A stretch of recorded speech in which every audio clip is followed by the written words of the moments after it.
Most leaders, I believe, don't burn out from too much work. They burn out from too much unprocessed disappointment. You might be hearing this and thinking like, oh my gosh, Gretchen, this is like a bummer episode. And maybe it is a little bit, but it's also real. So what happens if you don't get over the disappointment? You're listening to Leading Well, the podcast for executive women and the men who support them, who are ready to lead with clarity, confidence, and compassion. I'm your host, Gretchen Schott. Let's dive in.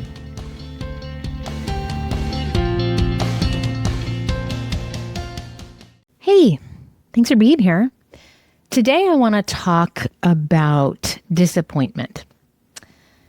I don't know if you're like me, but as we creep into this new year, I've had a lot of things recently that have been really kind of frustrating and disappointed. I've been disappointed in myself and disappointed in others. And I woke up one morning, Saturday morning last week, and mostly I woke up early because I didn't sleep very well on Friday night. And without sleeping well, then I got up earlier than I normally do when I start all my great mindfulness practices.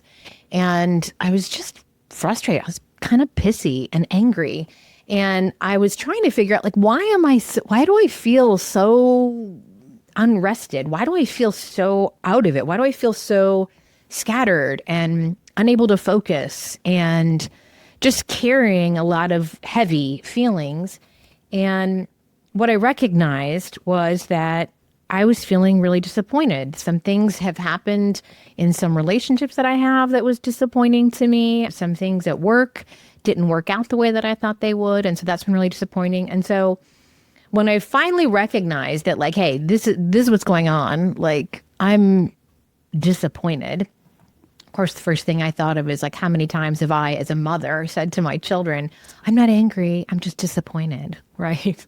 But I decided to do a little research and try and really understand, what is disappointment? Where does it come from? How do people deal with it? How does that relate to a loss of trust? All of that. And so I'm going to spend today's episode and probably on my next one actually talking about disappointment from this perspective of leadership.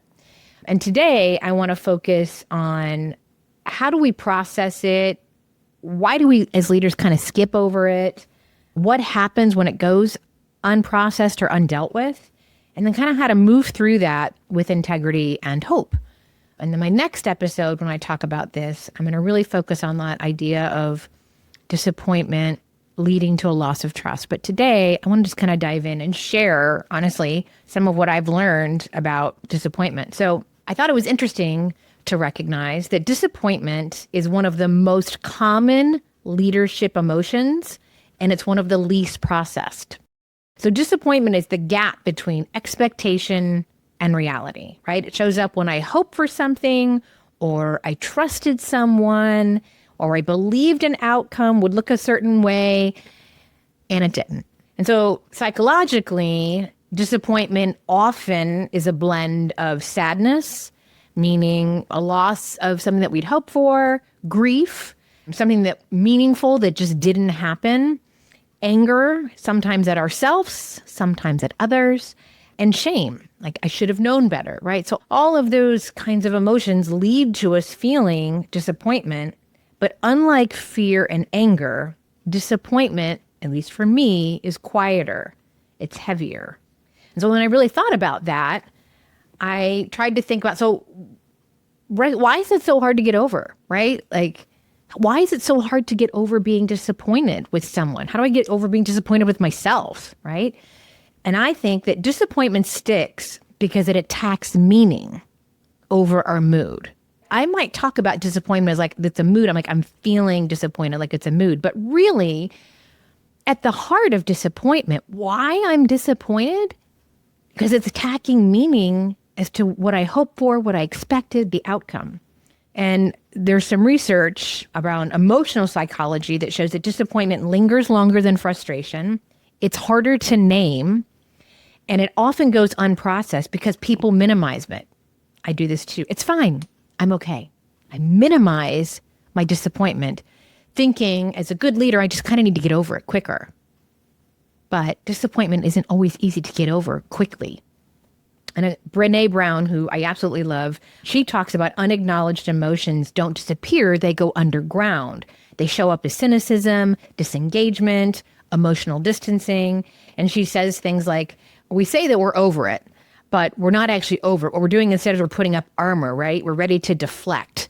And I know for me personally that I have absolutely done that. When I have been disappointed in others, I've very often diminished my own feelings of frustration and hurt and sadness and sorrow around that, and just said things like, it's okay, and put armor around just to kind of like move forward, like get through it, which isn't healthy and doesn't help me to be my best self. The way that this shows up in leadership is lower energy, right? Subtle disengagement, over functioning or under communicating. So working so hard to get the task, in a sense, I know I do this, I distract myself, right? So rather than actually dealing with the emotion and dealing with the fact that I'm disappointed and dealing with the fact that I'm hurt and I'm angry, I just kick into over-engineering things and distracting myself with a bunch of tasks and getting things done on my list. And doing that too much then can also lead to the other way of under-communicating, because I'm just in my own head and it's got to be me and I've got to be the one to get it done. And it's just easier if I do it, and stop communicating well with others. And then this leads to a loss of joy and sometimes a loss of competence in what we do. Most leaders, I believe, don't burn out from too much work. They burn out from too much unprocessed disappointment. So you might be hearing this and thinking like, oh my gosh, Gretchen, this is like a bummer episode. And maybe it is a little bit, but it's also real. So what happens if you don't get over the disappointment, right? And so in my Saturday morning when I was processing and researching and writing and journaling and then going back and reading things, and what I kind of came to was that unresolved disappointment often, for me and perhaps for you, turns into resentment, bitterness, numbness, and a loss of hope. Leaders, and myself included, perhaps stop advocating. Having been on teams where I worked and didn't check my level of disappointment or didn't actually deal with my level of disappointment, I quietly disengaged, right? As an employee, quietly stepping away. And if this is an issue on an entire team where you have a number of people that are disappointed and they're not talking about it, or maybe they're grumbling about it, but you're not actually doing anything to move through it, well, the teams end up complying, but they're not fully committed, right? And what we know about teams and individuals is compliance is not satisfaction. Compliance is not necessarily engagement. Engagement comes when we are both loyal and satisfied through personal growth. That's how we know that we're fully engaged. And if we are unsatisfied and we're feeling unloyal and we're just sitting in this sea of disappointment, our high performers will emotionally check out. Some of the stuff I read, Adam Grant has some really great work on this, and he says that disappointment is one of the fastest paths to discretionary effort loss, meaning people still show up, but they stop caring deeply. And so unprocessed disappointment doesn't disappear, it essentially hardens. So having shared all that, being the educator, leader, teacher that I love to be, and how do I become better as a result of now knowing all of this, I kind of came up with a framework around this where I'm calling it, you name it, you grieve it, you reframe it, and you release it. All right? So how do I get over disappointment? The first thing is naming it. What is that unmet expectation? So recognize the story that you're telling yourself around this disappointment. Be aware of what are the facts and what's the story. And so an example might be a fact in a situation might be that the people that you're working with didn't follow through. The story you might be telling yourself is, I can't trust anyone to get this done. So really being clear on what are the facts and what's the story you're telling yourself. And asking some questions of yourself, like, what did I hope would happen? Right? Being really honest, like, what did I hope would happen? I hoped that they would recognize my great accomplishments. I hoped that we would win that deal. I hoped that the team would finally get it, right? Whatever that hope might be. And then what expectation wasn't met, right? I didn't close the deal. The team didn't get better. My boss didn't recognize me, whatever that might be. And so what feels lost in that? Disappointment needs language before it can begin to loosen and be processed, right? So getting really clear on naming what was that unmet expectation, that unmet hope. And then once we name it, then we can grieve it. And I know like grief is one of those things people are like, oh my gosh, that sounds so soft, and grieving the loss of an unmet expectation. Yes, we need to allow ourselves to grieve. We have to be open to recognizing sorrow and suffering, how that feels physically, how it feels mentally, how it feels emotionally. Because if we can't get in touch with the grief, then we can't ever get to the hope. We can't get to the other side. We just stay armored up. We stay in this protection mode. We stay in a place of always feeling fearful and always needing to be on guard and always needing to protect ourselves. And not every situation is requiring of that. And so disappointment, I think, is a small grief. It's almost always a small grief. You don't need drama, but you do need to be honest about how you're feeling. And suppressing your grief doesn't make you strong. Processing it does. So we've named it, we grieved it, now we want to reframe it. And so disappointment doesn't mean you were foolish to hope, but it does mean you were brave enough to care. All right?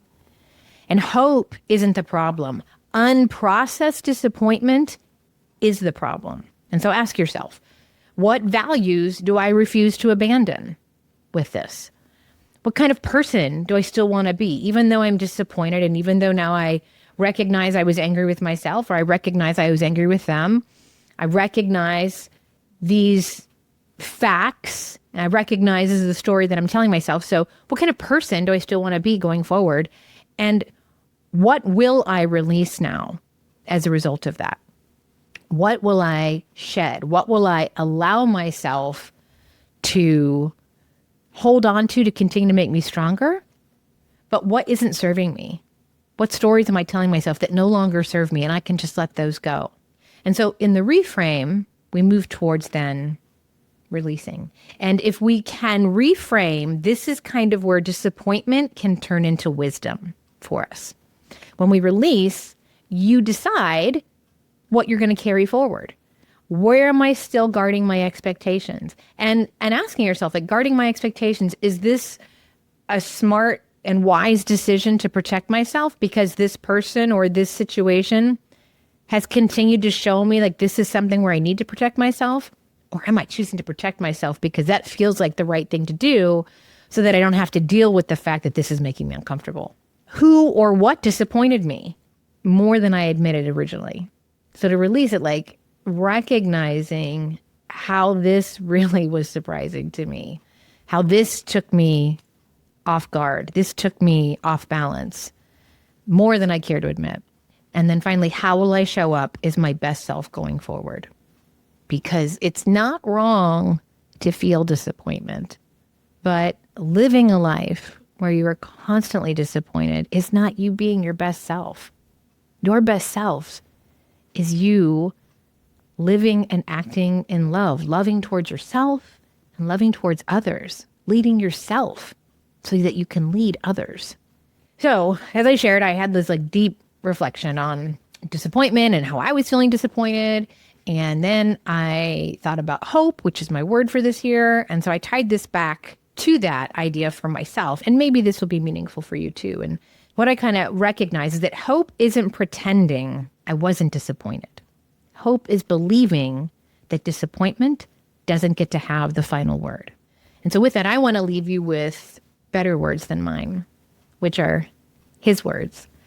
And so the verse I want to leave you with today and invite you to pray on and consider and reflect on is from Romans 8:28. And in that verse, he says, "And we know that for those who love God, all things work together for good, for those who are called according to his purpose. So if you're feeling disappointed, fearful, frustrated, sad, resentful, angry, any of those feelings, I invite you to think about, what is your purpose? What makes you uniquely you? And how can you acknowledge this disappointment and these negative feelings and move towards something that allows you to lead well, that allows you to hope? That's my deep dive on understanding disappointment. There's a lot to unpack with this. I find it fascinating, so I'm going to talk about it again in my next episode. But more specifically, which I didn't even get into here, was about how disappointment and trust relate and how that shows up at work. But if you are hearing this and you're kind of feeling some nudge to maybe go a little deeper and explore some of this, I'd love to talk with you. If you have some thoughts on how disappointment shows up for you, things that I've maybe shared that maybe triggered some ideas for you, I'd love for you to pass that on and share that with me too.